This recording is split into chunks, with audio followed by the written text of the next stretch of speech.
नमस्कार, आप देख रहे हैं N24 न्यूज गुजरात। सूरत शहर में आरटीओ डुप्लीकेट रसीद बनाकर वाहन छुड़वाने के रैकेट का मामला सामने आया। आरटीओ की डुप्लीकेट रसीद बनाकर वाहन छुड़वाने के रैकेट में पुलिस ने रिक्शा चालक को गिरफ्तार किया है।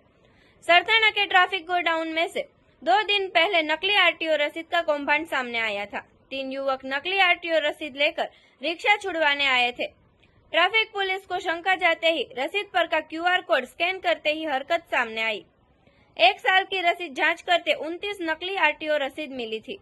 ट्रैफिक पुलिस ने सरथाना पुलिस में शिकायत दर्ज करवाई थी। पुलिस ने रिक्शा चालक कृष्णा कुशवाहा को गिरफ्तार किया है।